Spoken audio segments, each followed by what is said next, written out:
"32-year-old Western Australian Melanie Perkins created the online digital tool Canva, and it just got valued at $3.6 billion. Want to know how she did it? Me too. It's a very inquisitive episode 470 of the award-winning Small Business Big Marketing Show, thanks to digital marketing agency Yellow and American Express. Well, I said, welcome to a small business marketing show where successful small business owners share their souls to take your marketing straight to the lead. Now, here's your host, Mr. Timbo Reid. And welcome back to your weekly dose of marketing minutiae. I'm your host, Timbo Reid. You, infinitely more importantly, you're a motivated business owner and you are ready to crank out some great marketing to build that beautiful business of yours into the empire it absolutely deserves to be. And today's episode 470 is made possible thanks to the very clever digital marketing agency Yellow. They can sort you out with social media, marketing management and website design and development and pay-per-click advertising, all that stuff. And we're also made possible by the American Express crew, who have some wonderful business cards designed for business owners just like you. Guess what? Big show today. And I mean big. I say that with the biggest smile on my face. We catch up with Canva founder Melanie Perkins, who surely has to be one of Australia's great young entrepreneurial success stories. And you know what's particularly exciting about Melanie is she's created something that every single one of us, small business owners, needs right now. And another motivated business owner wins over $1,000 worth of prizes in this week's Monster Prize Draw, just for letting me know what marketing is working in their business. I tell you about next week's guest, who is a cracker. So I told you, it's a big show. As per usual, team, there is marketing GOLD dripping from the ceiling over here at Small Business Big Marketing's HQ. So let's get stuck right in. Speaking of next week's guest, you and I are going to catch up with a fellow whose job involved making decisions worth tens of thousands of dollars every few seconds for 8 hours at a time. Interesting. And he had very little data to work with. More on him later, though, because right now I am literally bursting to get into this interview. In 2006, Melanie Perkins was a troubled 19-year-old teenager. Not by the usual stuff that troubles most people of that age. Oh no, something much more serious. Melanie was troubled by the fact that desktop publishing software like Adobe, CorelDraw, Photoshop was complicated, was really hard to use. So, like any smart young entrepreneur would, she came up with a simple, elegant solution, starting small by launching a website to make high school yearbook design really easy. That business was called Fusion Books, and it was a huge success. And following an unexpected meeting with a venture capitalist, and by the way, she didn't even know what a venture capitalist was at that point in time, she found herself in a position to pursue her original idea and the chance to take on the software industry giants of the desktop publishing world. Fast forward to today, and 32-year-old Melanie's online design platform is called Canva, and it's recently been valued at $3.6 billion. That's with a B, $billion. She employs over 600 staff who have no working hours, no dress code. They have 15 million clients. And here's the really interesting bit. She thinks her and her team have only scratched the surface of what's possible. I love that. I caught up with Melanie in Canva's new inner city 7-story office, which resembles something more of an oversized cubby house for millennials, complete with a very cool rooftop garden, full commercial kitchen pumping out 2 home-cooked meals a day, a very funky, well-stocked bar, and all types of meeting booths, rooms and pods full of millennials making decisions and getting stuff done. There's even dogs walking around the place. I love a dog-friendly workplace. I started off by asking Melanie what it feels like to be the founder of a company that's valued at over $3 billion. It feels a couple of things. I guess we've had this idea for a long time now. It's been 11 years since I first came up with the idea. Canva's only been launched for 5, but it was such a long journey trying to get investors on board, getting engineers on board. Building the product was a year of development before we launched our first one. And so it was sort of a long time to get to that point in time. Mm-hmm. And so now to see it being used by millions of people across the globe, that's incredibly awesome. Seeing so many small businesses get so much value out of it. We've got 25,000 non-profits using it. Over 15 million people are using it every month. We've got a team of 600 people. They're all completely crazy things. They're pretty good numbers. They're good numbers, and it's wild. Yeah. But on the other hand, we've done such a small amount of what we'd like to do. I feel like we've done 1% of what we think is possible. And so where I spend most of my energy and time is thinking about the 99% of things we are yet to do, and all of the problems I want to see solved. And so I guess it's a little column A, a little column B. Well, let's get to that sort of the future gazing later in the interview. Yeah. I am going to act a little bit stupid here because I don't understand numbers very well, and 3.6 billion in anyone's language is a big number. Is there a 30-second definition of how someone gets to a $3.6 billion valuation?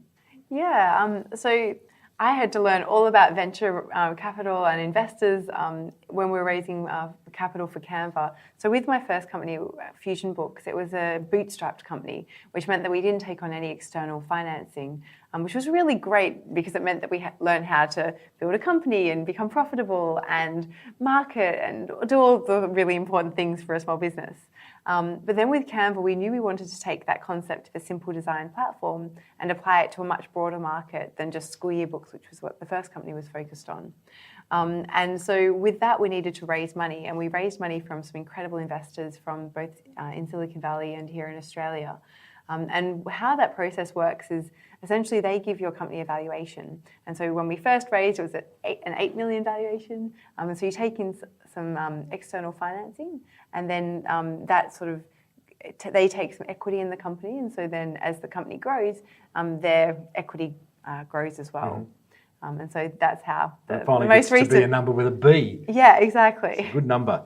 So at 19, you had the idea to disrupt the entire desktop publishing industry. Were you looking to be a disruptor at the age of 19? At 19, I thought that in the future it was inevitable that things were going to be moved from being online to being, from being desktop-based to being online. And I also thought that it was really apparent that it shouldn't be so complicated. So students would take an entire semester to learn where the buttons were. They'd have to read long instruction manuals. This is like Photoshop and InDesign. Exactly. And I was teaching Dreamweaver and all of these other products, and they were really, really complicated. And so it seemed really apparent a few things, that they were going to be online, they were going to be simpler, and they were going to be collaborative. So rather than having to send PDFs and large files backwards and forwards, you should be able to do that online. So that was really apparent at that point in time. Were you looking for a business idea, or you were just one of those people who were really frustrated and actually said, "Well, I've got a solution to that"? Yeah, I mean, I think I'd taken one entrepreneurship course in my studies. Right. But yeah, it was really a strong frustration, and just it was such an apparent problem that people were struggling with. All my students were struggling with. And so, yeah, I guess that's where it started. What other industry would you love to disrupt or see disrupted right now? So I guess within our own ecosystem, there's a whole host of things. So there's obviously the desktop-based products like, the whole design and publishing suite. But then there's obviously stock photography, because if you're trying to create a professional design, you have to go to all these different industries. So the desktop tools, I'm going to use things like stock photography sites, font sites, illustration sites, having to collaborate and go backwards and forwards via things like Dropbox and email, and then actually creating content from videos, all sorts of different things, and then finally creating your design, and then having to share it via all the different methods. And so our goal was to take all those different industries and ecosystems and integrate it into one page. You've done that well. Yeah. But I think that every industry... Do you not go out into the street these days and go, oh, gee, I wish someone would just do something about that industry? Well, I think that in my very optimistic sense, I think everything is getting kinder and more efficient and more democratized, and everyone can access it rather than it being just to a few people. And I think that that's happening across every single industry that we look at. The first iteration of Canva was called Fusion Books, which made it easy to design high school yearbooks. Why that niche? So at school yearbook coordinators get an extra end of the raw deal because they get stuck trying to create a publication. They haven't necessarily had any design experience or publishing experience, and all of a sudden they're having to create this publication that's going to go out to hundreds or thousands of people, which is a really tall order. And so it seemed like a really great market to start with because the problem was just so pronounced. Mm-hmm. And they also had to, they also then purchased the yearbooks at the end of that process. So not only were they having a really hard time, there wasn't any software available for them. And then on the tail end of that, the way we created our software, then people would purchase their yearbooks at the end. So it meant that as our bootstrap company, we could actually make some money. Yeah, well, and that's how the business did make money. That's exactly right. Did you give away the design for free, the design ability? So people could use our software for free, and then they'd print their yearbooks with us. And actually ended up with a yearbook printing, a printing press in my mum's living room. We ended up with staff in there, took over the garage and had like our pallets of paper and waste cartridges and these massive ink cartridges. My mum wouldn't have let me do that in a million years. You got a really cool mum. I do have a really cool mum. So she was like, bring it in. More printers the better. We ended up with two like huge production presses.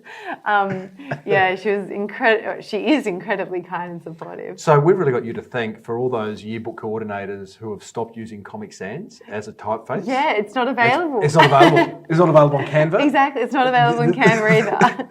Is it greyed out? That would be quite funny. That would be quite funny. Not available ever. Never coming. Whoever invented that facial font has got some questions to answer. You borrowed $50,000 from friends and family to get Fusion Books off the idea pad, the launch pad. How was it asking for that? So my grandparents had passed away, and it was actually the inheritance that they had left for my mum. And mum very generously loaned that money to us. So that was obviously a huge weight on our shoulders to ensure that could be paid back. That was... Do you remember paying it back?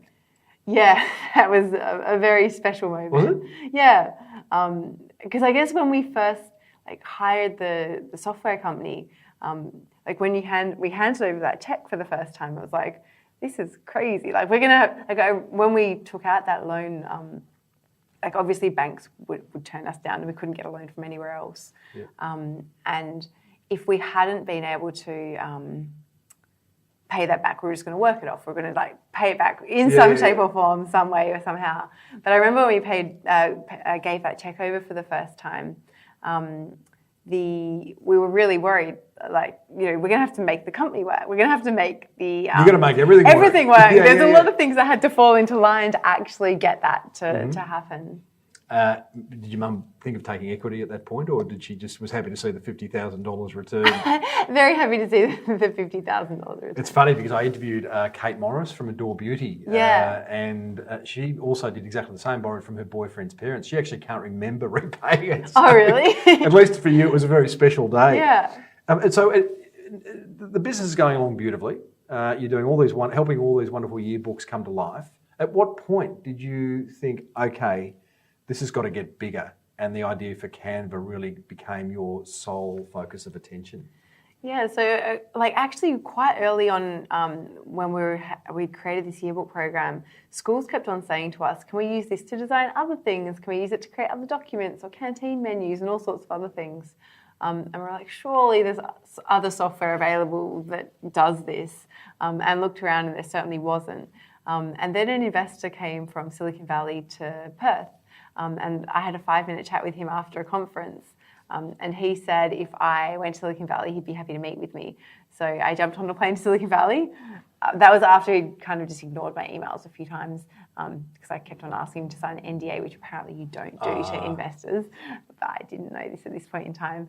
But in preparation for going over to San Francisco, I got my entire deck together of the future of publishing and really consolidated a lot of those ideas that I had floating around my head for a while. So this fellow's name's Bill Tighe. That's correct. I don't know Bill, but I'm told he's a pretty heavy hitter in the venture capital kind of game. Yeah, that's right, yeah. You're naive Melanie Perkins back then, and I'm just going to talk to this guy. He might be able to help me. So he says, yeah, I'll hear you out. You'll need to come to San Fran and pitch me. Is that the deal?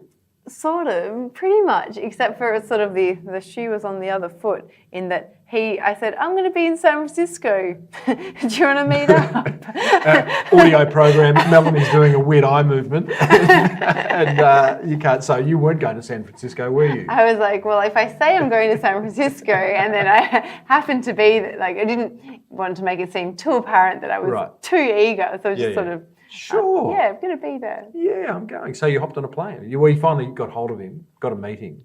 Yeah. Booked a trip. That's exactly right. And your pitch deck? So I actually printed that on my printing presses and I tied it up with some beautiful ribbon and it said the future of publishing, and it's incredibly dorky.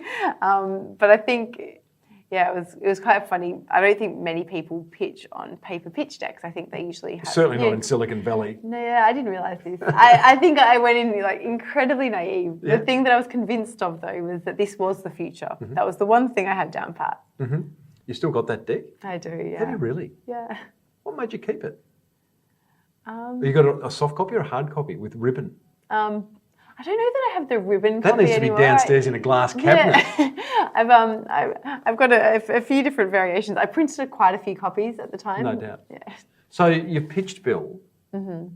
I understand you tried to copy his body language. You'd read somewhere where copying body language is a good idea. That's why I'm leaning into the desk right now, copying yours. Apparently. So when I was studying communication psychology and commerce. Right. And part of my psychology... 101. Yeah, it was talking about mirroring, and apparently people like you more right. if you do. I don't know if this is true, but I was like, anything.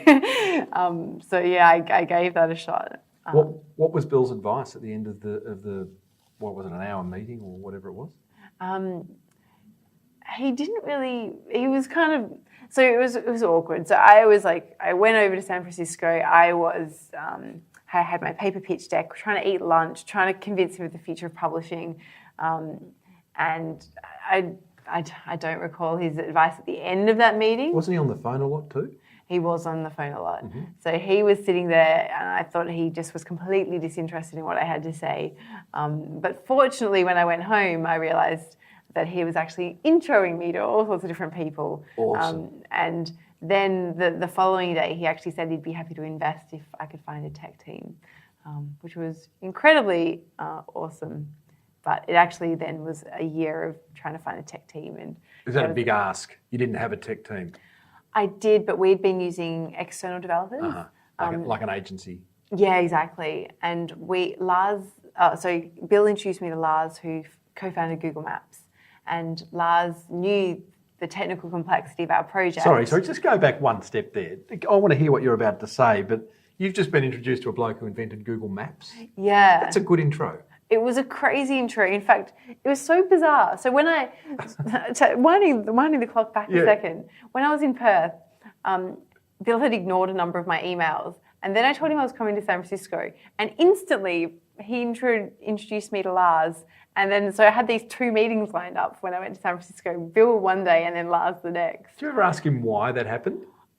He's this hyper connector. Right. Like that's his thing. That's his thing, is just connecting people. Yeah.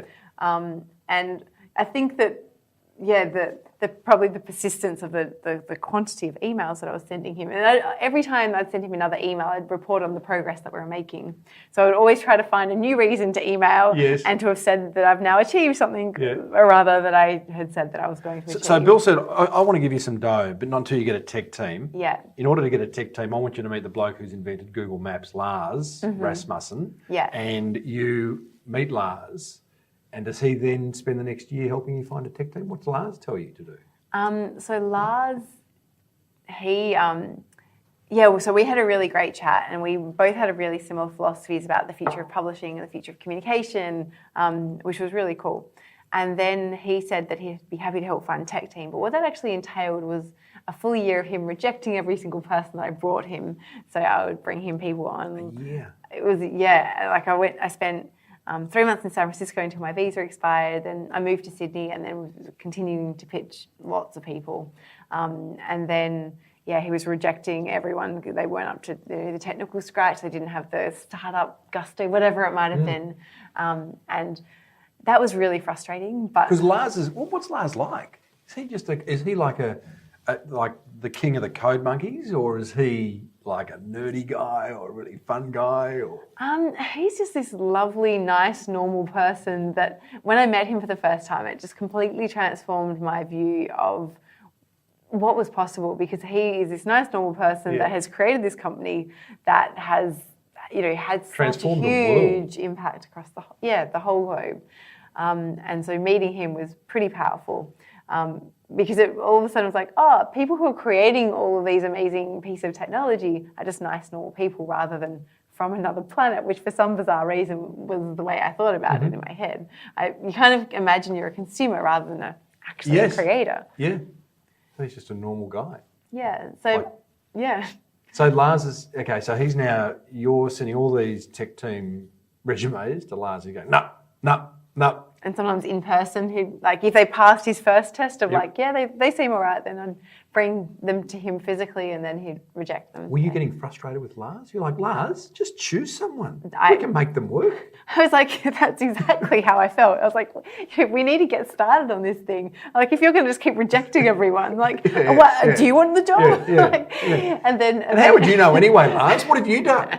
No. But then he introduced us to a number of people that he'd worked with previously, who eventually joined our team. So our co-founder Cam, and then our CTO Dave Herndon, eventually were able to convince them to leave their existing things and join us. Co-founder Cam, is he the one where you pitched with a whole lot of pictures from his Instagram in order to get him along? That's Dave Herndon. That's Dave. Yeah, so... Okay, this is a great story. So when Dave said that he was going to join us, Google, for obvious reasons, didn't really want him to go. What was he doing there?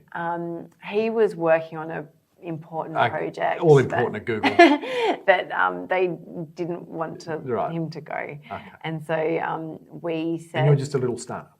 We're a really little startup. We're like 3 people. Yeah. And so we raided his Facebook and put together a story. It was like, Dave, join us and change the future of the face of the internet and change the future of design. And we kind of went on this journey. It was quite hilarious. I think we still have the top result if you search bizarre pitch deck. I did. Yeah. Bizarre pitch deck on Google will give you... you'll see.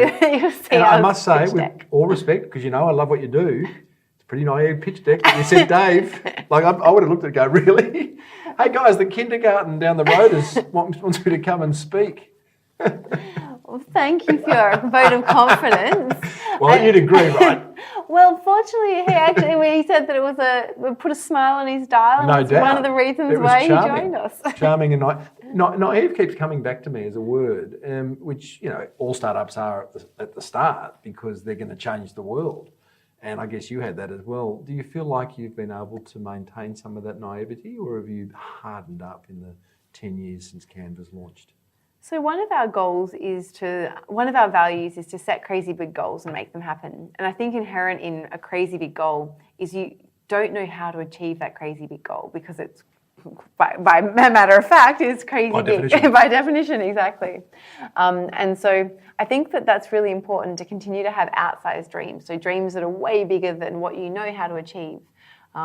Because without that, well, personally, I'm not as inspired. So I like to continue to have those crazy big goals and to be able to take that step forward without being able to see the end of the path. You had your 3 months in San Fran. You're sleeping on your brother's floor, who happened to be living over there. Yeah. You are working out of a co-working space in a Westfield shopping centre in... Co-working is very generous. Right. The food court, yeah. Was it really? Yes. Oh, I love that. I love that. at this point It's you free. are. I don't know I why get more it. people don't do I it. totally get that. And food courts these days are pretty nice. It's like you don't need to Exactly. be a member of an airline lounge anymore because airports are really nice. Yeah, exactly. You know, so I get that. Although it could be disrupted. We'll come back to that. Tell me, so 3 months, you are at this point only looking for tech teams. You're not looking for money. You're going to have a year of just trying to get a tech team. I was pitching. I was literally taking any Okay. meeting that I could. So I was talking to literally anyone that would take a meeting with me. So rejections are big on the agenda. Constant. How did you maintain a self-belief? How did you not lose kind of sight of the fact that you're onto something? I think what's really important is to get was important and is important regardless of what you're doing, is to get a really clear picture of what it is that you want to achieve. And it was inevitable in my head that this was the future, and the question was whether or not I got to build it. And so I wanted to figure out some way to make that happen. And we'd had 5 years of experience with our previous business, which certainly gave us more confidence that not only is this definitely the future, but we've got some pretty good skills now on how to actually build these things. You find a tech team, finally. Mm-hmm. Lars has gone, tick. Yes. What happens then? So sort of over that time, there was a lot of pitching of investors as well. And a lot of rejection, and then finally money came together, a tech team came together, and then it was a year of development, and then after a year of development, then we launched in 2013. Okay, after a couple of years of development. It was 1 year of development. 1 year of development. And investors were like, what are you doing? Because the whole lean startup thing, like, can't you build it in a weekend? Yeah.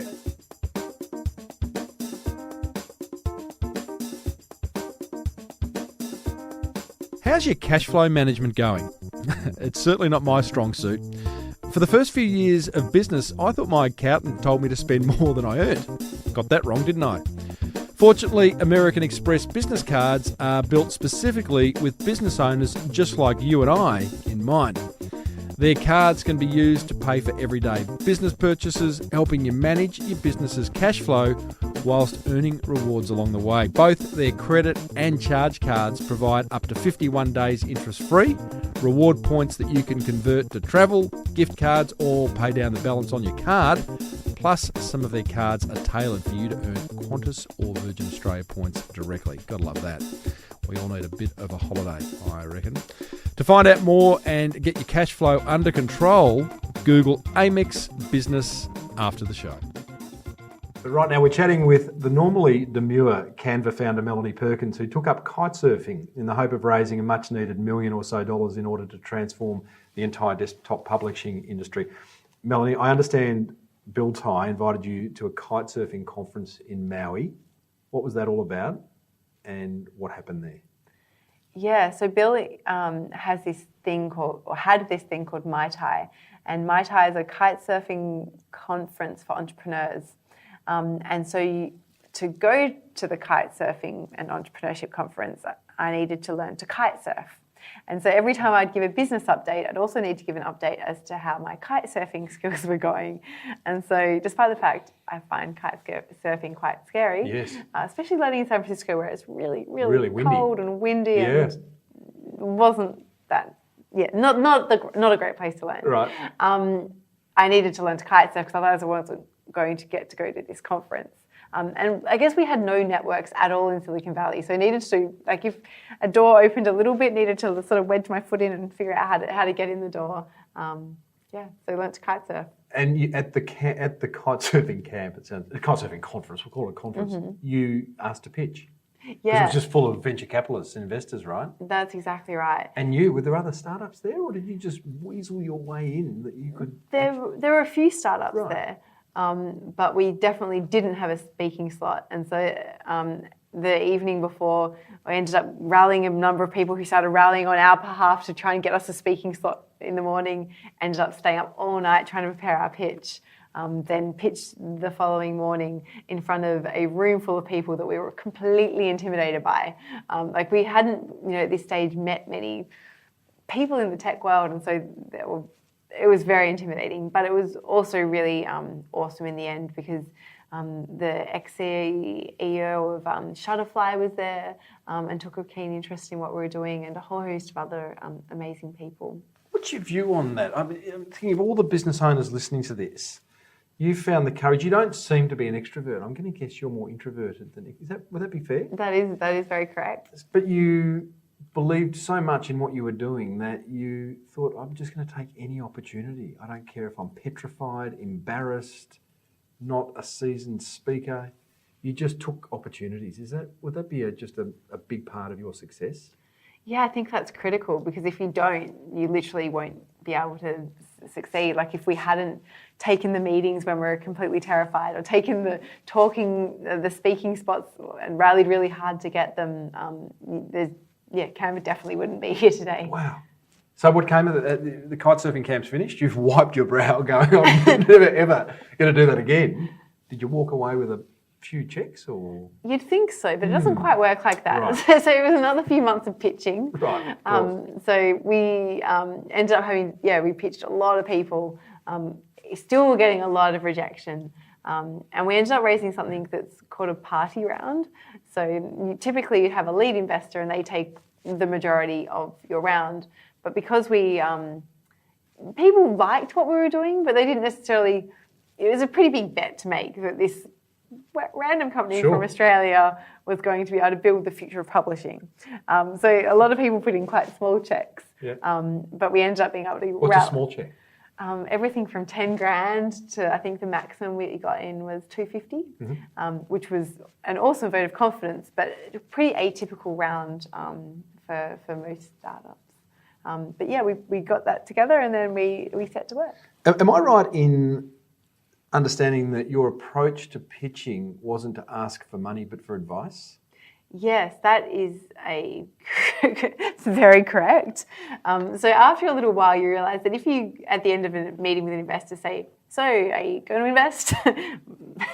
Or thereabouts, and they say no, then that's pretty much a door closed. Yes. But if, on the other hand, you say, I'd love some advice on my deck, and then they say, well, I don't like this and I don't like that, and then you go and iterate that deck, and then you go and achieve a couple of the things that you said that you were going to set out to do, it actually makes a much more compelling reason to continue that relationship going, and then means that we revised our pitch deck hundreds of times, that we ended up with a really strong pitch deck, but then we could have all of those doors open to be able to then go back to investors and say, hey, you know that thing that we were talking about, that's now done. That's genius. It worked well. Ask for advice, not for money. And that's how we ended up with so many investors sort of coming along for that ride, because they were all giving us lots of advice. Yeah. So you ended up being oversubscribed, which means you obviously had a goal, oversubscribed. How many investors does oversubscribed look like? It's more about the total amount of money. Yeah. Okay. Are they all still with you, just out of interest? Yeah, we have, I think, over 100 investors today. Is that right? All over the world?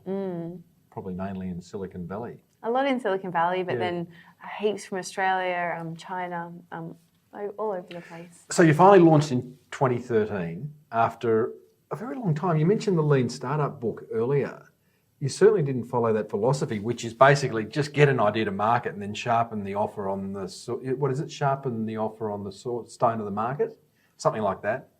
Do you not believe in that, or you just did it another way? I think that my philosophy has been to find a problem and to understand that problem really, really well. And I think that, from the years of teaching design programs and then running Fusion books, we really intimately understood the problem that people were facing. And in order to build the solution to that problem, it wasn't something that you could throw together in a short period of time. And in fact, what we knew we needed to do was, rather than we needed to actually educate people. So, for example, when we first brought our first product in front of people, we use a site called usertesting.com, where you can watch people use your site and watch actually videos and their mouse movements. Heat maps. And they actually talk through what they're thinking and how they're feeling about it. And we discovered really quickly that most people are really scared to design. So most people are like, oh, I can't design something that, I'm not arty or crafty or whatever it might be that people tell themselves. And so people were really scared to click around and touch the buttons. And so we spent a really long time working on the onboarding process. So we wanted to make sure that when someone came into Canva to design their presentation or marketing materials or social media graphics or whatever it might be, that they could feel really confident in a short period of time. And then they would actually love it so much that they'd want to share it with their community or with their friends or family. And so we spent a huge amount of time refining that experience. And so I think that contrasts greatly to the lean startup model, which was more about sort of put it up and see if people like it. Ours was more like, there's a huge problem, here's the solution, and then we needed to work on the education to ensure that people understood the power of that solution to solve the problems that they already had. Describe version 1 of Canva in 2013. What did it look like? Remarkably similar to what we have today. There was yes, a really similar interface with the tabs down the side where you can choose your backgrounds and access our stock photography and our illustrations, upload your own photos. Over the years, of course, we've added a lot more things so you can connect to different data sources. We've now got a library of 50 million images, a template library of 50,000 templates that people can use. But the philosophy and the concepts were really similar today as they have been for years, actually. So literally just adding more things. Yeah. Amazing. But it hasn't changed. I mean, some brands, launch and then you look back 5 years and it's a completely different brand, but others, obviously like yours, we've added new doc types. So when we launched, I think we had 7 doc types that you could choose from, and now there's 400 different types of things you can design in Canva. But I think that the reason why it's so similar today is because of the years with Fusion Books. So actually, if you look at the editor with Fusion Books, it's actually quite similar to Canva today. So you'd already road tested it. You kind of knew what worked, and we'd spend a lot of time. We used to give every single customer a phone tutorial. So we spent thousands of hours on the phone, actually talking through the interface and really refining that experience. Just digressing from Canva, although it's relevant to Canva for a second. There is so much to be learned by business owners listening to this for their own websites, because you must spend God knows how many hours and dollars and human resource on usability. And the experience of just being online. Do you look at other websites and go, they're just shocking? They'd spend 2 hours and get some usability tests done or something? I think that there's the full spectrum. Yes. But yeah, you can't overvalue the importance of usability testing. Just even putting it in front of your friends and family and watching them go through that process can be really valuable. Or then, if you want to dial it up, using a site that actually does things like usertesting.com, super, super valuable. You learn so much. Just watching people click around and explore and see where their frustrations lie. Well, I guess it's a bit like Steve Jobs, where he just saw the computer wasn't going away, but gee, it was ugly. And he found that sort of intersection between sort of functionality or form and beautiful design. You've sort of done the same, haven't you, with online desktop publishing? That's a very kind You'll compliment. take it. You're very humble, Mel. Very, very humble. You launched with 50,000 subscribers, or what's the terminology here? A waiting list of 50,000 at launch before you even opened the door. How? So because we had some big names behind Canva when we were out of the gate, so with the investors like with Lars Rasmussen and Bill Tai and a number of other Blackbird Ventures from here in Australia and Matrix Partners from Silicon Valley, it meant that we were able to get a bit of press when we pre-announced. So we said that we were launching, but we weren't telling anyone at that point in time what we were launching. So we had this whole... nothing, you didn't tell anything. We said we're focused on... We've talked about the problem. So design is hard, and we're going to solve this. We're going to revolutionise this. But we didn't say specifically what we were doing. And so I think we helped to build up a bit of intrigue because people were like, what are they doing? And then we had a page where people could register their username. And it sort of just helped to build that. Why would they do that? Just out of curiosity? Or did you offer a free, your grandfather, is it word grandfathering them in, or they get a free? No, it was just, out of curiosity. Wow. So people were sort of like, what is going on here? I'm interested. And there's a whole tech community around that are kind of interested in pre-launch things. Yep. And tell me about the day before launch, the night before launch. I'm sure there's a big green button somewhere that you push and the website goes live. Tell me about that moment. So it was funny. funny is probably a generous word. I was in San Francisco again, back on my brother's floor, but he was out of town, so it was just me there. And in Sydney, everyone was working really hard around the clock trying to get the product ready, and I had been communicating backwards and forwards, and we were kind of feeling like we were ready, and we had an embargo lift day. We'd spoken to all these journalists, and I was about to go like lay down, have a couple of hours sleep ahead of the big day, and then I went on Twitter, and the embargo had been broken by a journalist. Yeah, just to be clear, what that means is you'd put out a press release to media saying this is what it is, don't tell anyone. That's exactly right. Until a certain time. That's exactly right. And someone had actually just gone and published their article a couple of hours early, which of course meant that every other journalist was really, really annoyed. And so we had a lot of angry journalists.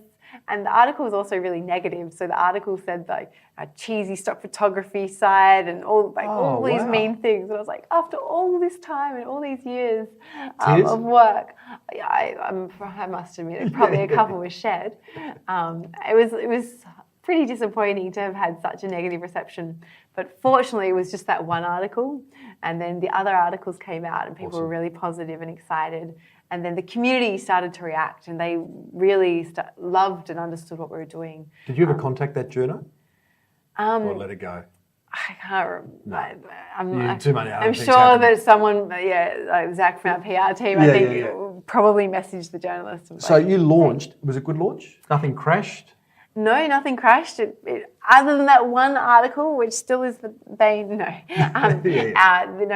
things went really well. And like if you look at any of our charts, it's sort of just been growing ridiculously rapidly since then. Every month is always our best month ever, except for when it's summer slump. So in the US, when people take holidays, like all of our curves are really, all of our graphs are really related to the US work week or to the working week across the globe, which is quite funny. You can actually see where people have lunch. I love it. On Canva, designing. Where are the majority of your users? The US is our biggest market, but we're in 190 countries now and 100 languages. That's awesome. So yeah, we're used very much across the globe. Why the name Canva? For years I liked the name Canvas, but I didn't want to have a name that other people could... So with Fusion Yearbooks, I was kind of annoyed with the name because Fusion, like lots of other companies, very 80s kind of name. Lots of other companies used it. It felt like we couldn't really claim that. So I really wanted to make sure that we had the .com with Canva, with our new company. I really wanted to ensure that it was a name that we could really own and claim. And I liked the idea that it was to do with design and sort of a blank canvas. Nice. And then we asked a French, and we had an engineer who was French, and we said, what's canvas in French? And he said Canva. And we're like, wow, that's amazing. Nice. And then we spent a while, and I think we got the domain for $2,500. Oh, wow. So it was on the secondary market? Oh, it wasn't. So it had a site on it at the time, and we, Cliff, my co-founder, pitched them, and we got the domain. Goodness me. Do you still love the name? I love the name, Do you think a name's important for a business? Yeah, I think a name is really important. I can give you a whole laundry list of things that mistakes we made with our first name that I really wanted to not make with our second name. Memorable, short, domain available. Exactly, and not a name that was too limiting. So for us, with Fusion Books, it really limited you to books. It was a lot of syllables, it was a lot of letters. We couldn't get the domain. We wanted to ensure that, it was memorable, easy to pronounce, easy to spell, a whole host of things. How does the business model for Canva these days hasn't changed that much, has it? Because you offer an immense amount for free. In fact, the majority of the site for free, or usability for free. Where do you make your money? Yeah, so that was one of our goals, was that design should be accessible to everyone. And when we mean everyone, we literally mean every single person, regardless of income, regardless of where you live in the world, regardless of whatever it might be. And so that was one of the really important philosophies with Canva right from the start. And so that's why there is a really valuable free product, and there will be forevermore. And then if you want to... Which just means anyone can go on to canva.com and design pretty much an invitation, a PowerPoint presentation, you name it. That's exactly right. Yep. Everything from invitations, social media, graphics, marketing materials. I remember years ago when I was trying to, with Fusion Books, I got a quote for a brochure and it was $1,000. I was like, how am I supposed to afford $1,000? It's like our entire marketing budget. And so, yeah, with Canva, we wanted to ensure that everyone, all small businesses, can access that for So free. where's the paid bit coming? So we have 50 million images that you can purchase for $1 per image. So if you're using lots of photography, you could, in a design, you can purchase an image for Aussie $1. dollars or US dollars? I think it's $1 US. Yes. We're just rolling out localized pricing nice. right now Good. as we speak. Yes. And then you can also upgrade to our paid product, so Canva Pro, and that is to help increase your productivity.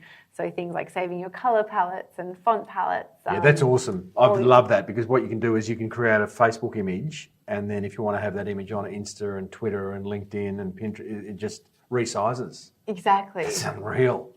That's about how much a month? $12.95. Cheap at twice the price. It is. It just seems so cheap. But when you've got 15 million people paying that, you won't tell me how many people you've got paying. Okay, 700,000. Oh wow! Thank you. And then then you can also purchase. So if you've created an invitation or a business card, you can also get that printed and delivered to your door in 44 countries as well. Who's that partnership with? So we have suppliers across the globe in 44 countries now. And so people can create their entire marketing swag. Also in the US, you can now print your designs on T-shirts as well. That will be coming to Australia very soon too. Who have you done the partnership with in Australia? So we take end-to-end ownership of that, and then we work with providers that can help do the fulfillment. Gee, that's good. Just backtracking a little bit, what made you think during all this development time and getting it to market that once you announce it that Google or Microsoft aren't just going to go, that's a good idea, we've got lots of money and lots of people who can do it quicker and faster and maybe better, because that'd be a massive threat. How did you not just kind of freak out at that thought? That was actually a question we got a lot from investors when we were first pitching, and people were like, oh, but surely someone's going to throw $500 million or whatever it might be at it.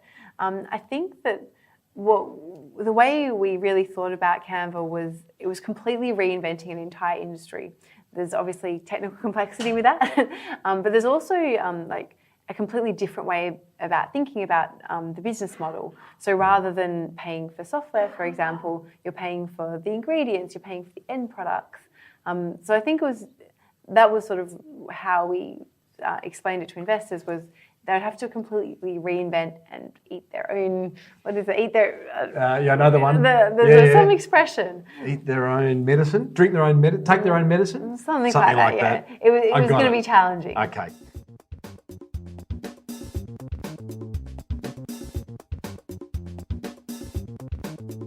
One of the many reasons I do this show is to help your business get found online, which is a little bit like finding a needle in a haystack.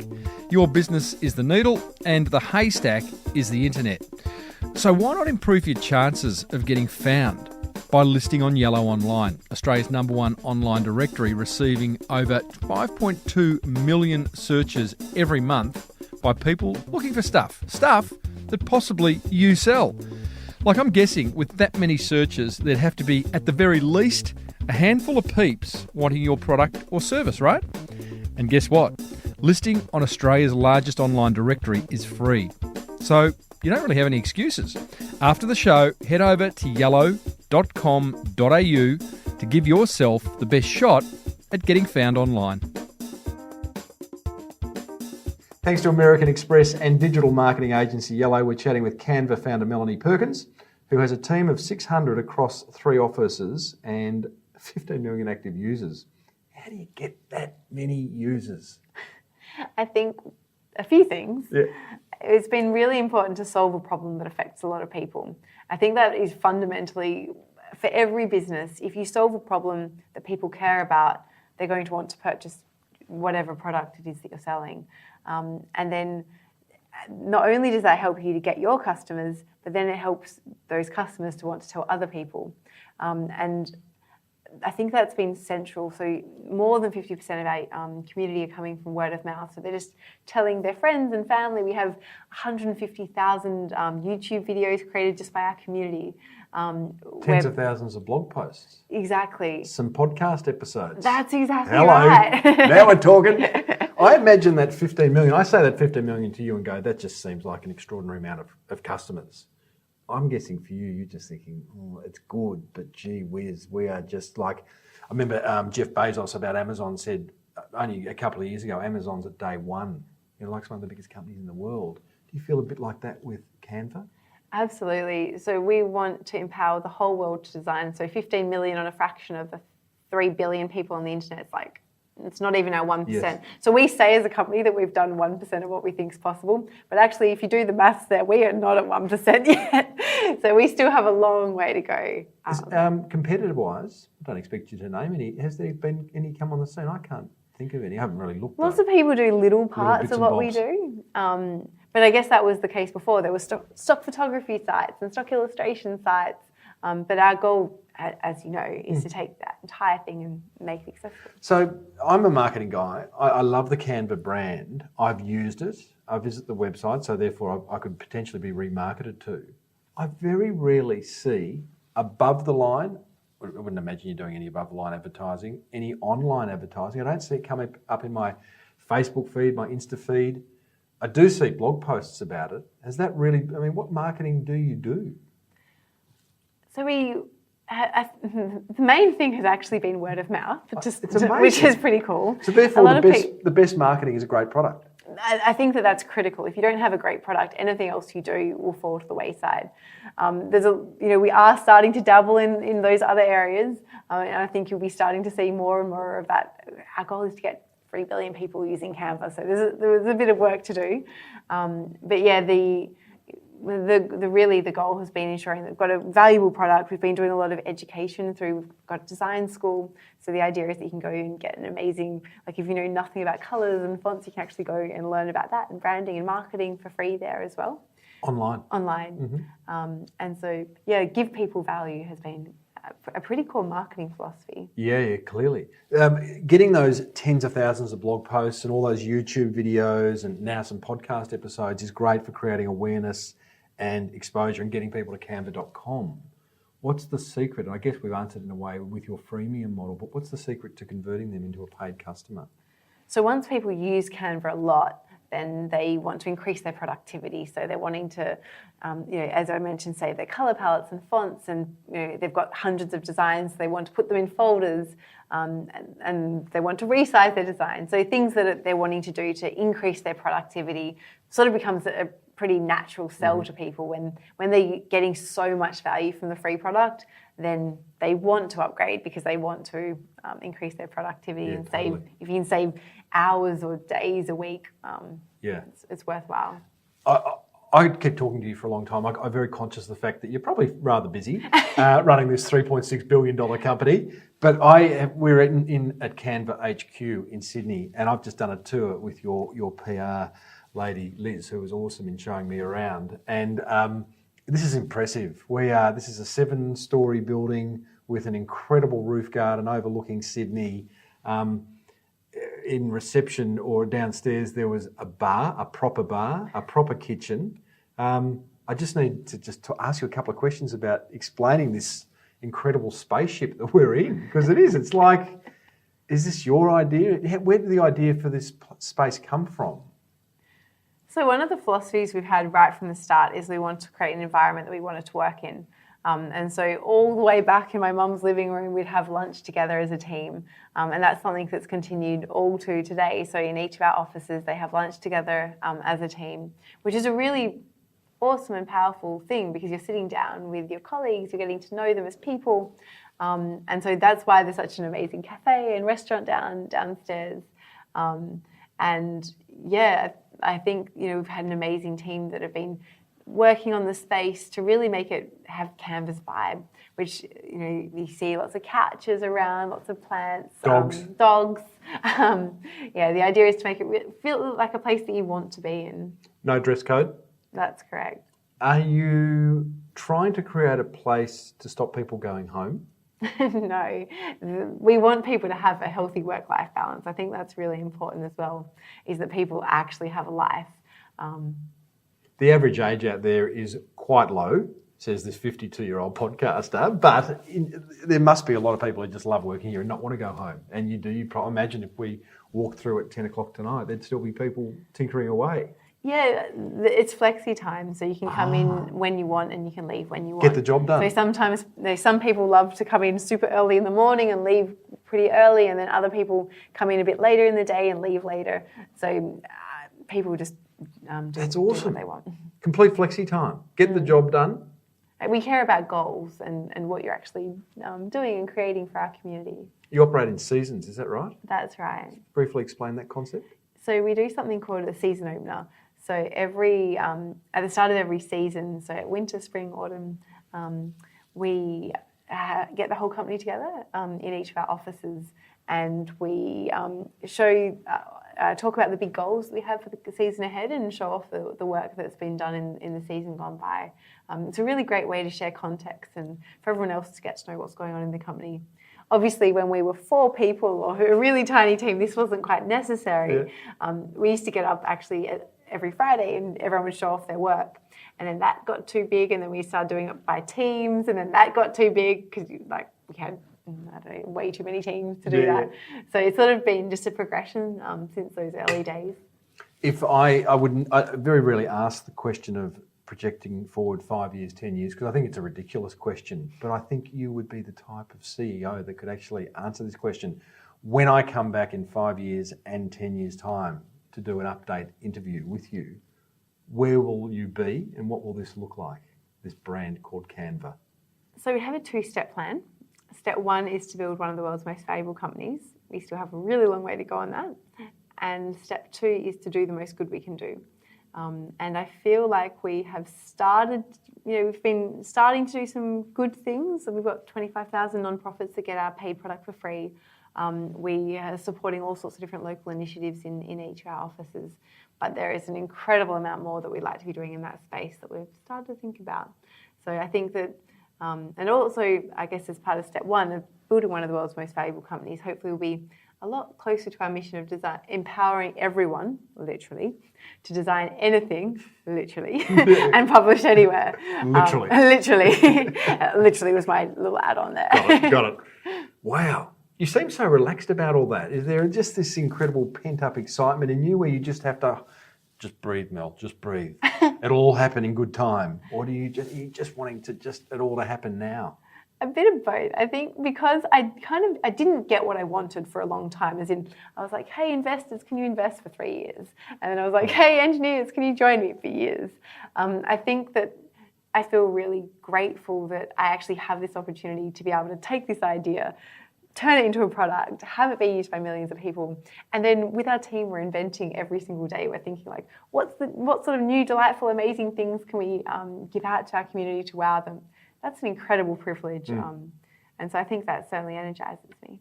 Mel, I've got a little bit of dough in the bank. Can I just have like 0.05% of the company? Am I too late? Is there a few people in front of me? We've been in a fortunate position. There's been a bit of a waiting list on each of the things, but we can chat. Cool. Very polite answer. That's a very polite way of saying no. Melanie Perkins, Canva.com. Awesome story. Well done. Love the brand. See you in 5 years' time. Thank you so much. High five. Oh, there you go, team. Canva.com's Melanie Perkins, who has to be one of the great Australian entrepreneurial success stories of the current time. I hope you enjoyed that as much as I did bringing it to you. I kind of got a bit fanboyish. I know that, but I love the brand. I love what Melanie's doing. And I must say I was really honoured to get the time to speak to her. You can see some photos of Melanie and I during that interview over, if you dare, over at smallbusinessbigmarketing.com/470. But right now, thanks to digital marketing agency Yellow and Amex, that would be American Express, here's what grabbed my attention from my chat with Melanie Perkins. Attention grabber number 1. I love the fact that despite being an introvert, Melanie's willing to step out of her comfort zone and put herself in positions where she may fail, but just as likely succeed beyond her wildest dreams. An example of that is the willingness to learn kite surfing and then get the opportunity to pitch at that kite surfing conference, which was an absolute game changer for her business going forward. Step out of your comfort zone. That's where the magic happens. Attention grabber number 2. I love the fact that Melanie got the business idea right by testing it on the high school yearbook niche before taking it out to the broader market. She's certainly one for slow and steady wins the race as opposed to getting an idea to market and, doing pivot after pivot after pivot. And attention grabber number 3, I love the fact that Melanie's focused on creating an exceptionally amazing product that's resulted in tens of thousands of blog posts, a bucket load of YouTube video reviews, and now podcast interviews. So it kind of begs the question, what changes could you make to your offering, to your product or your service to make it the world's best and generate a whole lot of free publicity? The best marketing is a great product or service. That's what grabbed my attention, team. I would love to know what you thought of that interview. Did you like it as much as I did bringing it to you? I hope so. Do me a favour. Just once, humour me. Head over to smallbusinessbigmarketing.com/470 and let me know. Come on down. It's Timbo's Monster Prize Draw.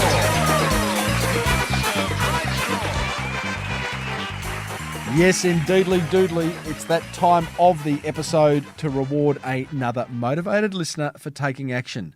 Simply someone just like you who has bothered to write me an email saying, "Hey, Timbo, I listened to your show. I implemented this idea, and this is the impact it's had on my business." And if you do that, you win. Today's winner is